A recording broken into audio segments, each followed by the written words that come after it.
এই কেমনে কাম করতাছস? একটু হাত চালায়া কামটা করস না। আম্মা আমি আর পারতাছি না, আমার পেটে খুব ব্যথা করে, আপনি একটু কামটা করে দেন না। কি তুই আমারে কামের অর্ডার দিস না? তুই বাচ্চা কথা বল, তুই কি একলা পতি হইছস? আমরা পতি হই নাই, আমরা পোলাপানের মা হই নাই, কাম শিখাস আমারে? হ্যাঁ, তোর কত বড় সাহস, তুই আমারে কাম দেখাস? আম্মা আপনি আমারে এভাবে মারেন না, আজকে আমার পেটে খুব ব্যথা করে। এই তোর পেটে ব্যথা করে সব মিছা কথা, শুইয়া শুইয়া আজিরা খাওয়ানোর লিগে ধরনের কথা কস, আমি কি এগুলো বুঝি না? এই কাম কর, কাম কর। মা, কি রে মা, তুই আইছস? তুমি এসব কি করছো? ওকে দিয়ে এত কাজ করাচ্ছ কেন? তুই যে আমার একটা সুখবর দিছিলি, কি খবর? কেমন আছে আমাকে নাতিপুতি? আরে কো না, ভালো আছে তো? নড়াচড়া করে তো? শোনো মা, মাত্র 3 মাস হয়েছে, বাচ্চা তো পেটের মধ্যে এখন লাফালাফি করবে না। আচ্ছা আমার কথা ছাড়ো তো, তুমি আমার ছোট ভাইয়ের বউর সাথে এসব কি করছো? ওর তো কিছুদিন পরেই ডেলিভারি, তুমি ওকে দিয়ে কেন কাজ করাচ্ছো? আরে তুই কি শুনছস এসব ভুয়া কথা?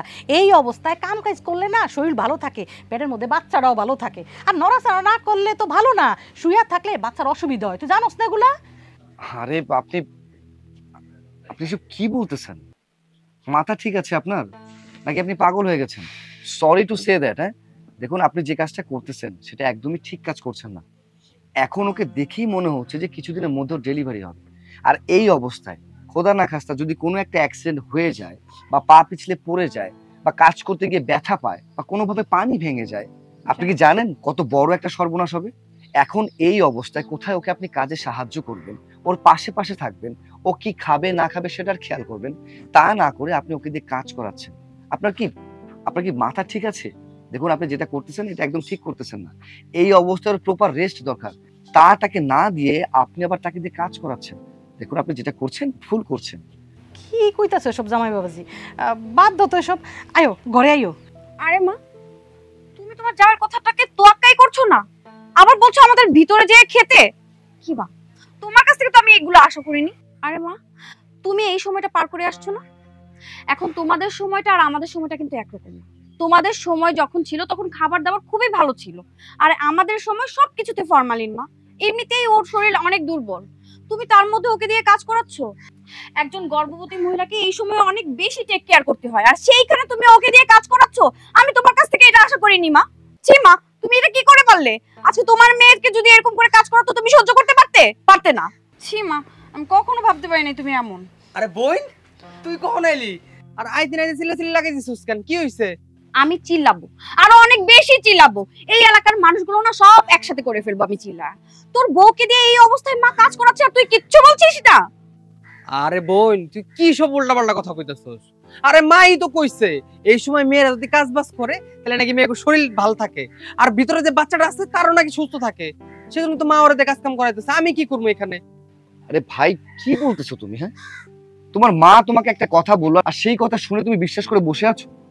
ঠিক আছে, তোমার মা না হয় আগের মানুষ, উনি তেমন কিছু জানে না, বাট তুমি তো এখনকার জেনারেশনের ছেলে, তোমার তো অন্তত এই বিষয়ে একটু হইলেও জানা দরকার, তাই না? বুঝতে পারছি তুমি কারোর সাথে মেশো না, বা তোমার কোনো বন্ধু বান্ধব নেই। এখন ইউটিউব আছে, গুগল আছে, ফেসবুক আছে, এইসব দেখে তো তুমি সবকিছুই জানতে পারো। দেখো ভাই, তোমার বউ এখন যে অবস্থায় আছে এটা খুবই ক্রিটিক্যাল অবস্থা। সে বাঁচবে কি মরবে সেটা সম্পূর্ণ ডিপেন্ড করে সে সুস্থভাবে যদি ডেলিভারিটা দিতে পারে। তার আগে যদি খোদা না খাস্তা কোনো একটা বিপদ হয়ে যায়, তখন তুমি কি করবে? হ্যাঁ, কোনো কিছু করতে পারবে? কিছুই করতে পারবে না। উল্টো দিকে তুমি তোমার গাছ ফল দুটোই হারাবে। তাই বলছি, গাছের যত্ন করো, তাহলে ফল ভালো হবে। সো তার সাথে সাথে আরেকজন মানুষকেও সে তার গর্ভে রেখেছে, তার মানে তার প্রপার রেস্টের প্রয়োজন। আমাদের দৈনন্দিন জীবনে যে রেস্টটা হয় তার চেয়েও 4 থেকে 5 ঘন্টা বেশি, কিন্তু আমরা তা না করে আমরা এখনো সেই কুসংস্কারের মধ্যে পড়ে আছি। আগের যে সময় ছিল আর বর্তমান যে সময়, এটার সাথে আপনি মিলাতে আসবেন না। আপনাদের শারীরিক গঠন আর এখনকার মেয়ের শারীরিক গঠন এক ধরনের নয়। ভাইজান, আসলে তো আমি বুঝতে পারি নাই। আমি না বুঝে আমার মা আমার যে সমস্ত কথা কইছে আমি সেই সমস্ত কথাই বিশ্বাস করছি। আসলে তো ঠিক কথাই, এই সময় যদি ও এত কাজ কাম করতে তো বাবুর ক্ষতি হইব। শোনো, আজকের পথে তুমি কোনো কাজ কাম করবে না, তোমার যা কাজ কাম আছে আমি করে দেবো লাগলে। শোন, এখন থেকে তুই আর মা দুইজন ওর খেয়াল রাখবি, ঠিক আছে? ওকে কোনো কষ্ট পেতে দিবি না। হ বাবা, তুমি ঠিকই কইছো, আমার ভুল হয়ে গেছে, তোমরা সবাই মানে মাফ করে দিও। বৌমা, আমি না বুঝতে পারি না যে পোয়াতি অবস্থায় কাম করলে বাচ্চার অনেক ক্ষতি হইব। দেখো, তোমার কোনো কাম কাজ করন লাগবো না, আজকের পরের থেকে তুমি আমার মাইয়ার আমি যেমন ভালোবাসি না, তোমারও আমি তেমন ভালোবাসি। তাও আমার মাইয়ার লোক যদি কেউ এমন করতো, আমি কি সহ্য করতে পারতাম? না মা, তোমার কোনো কাম কাজ করন লাগবো না, তুমি না আমারে মাফ করে দিও। সিসি আম্মা, আপনি মাপ চাচ্ছেন কেন? আপনার মাপ চাইতে হবে না।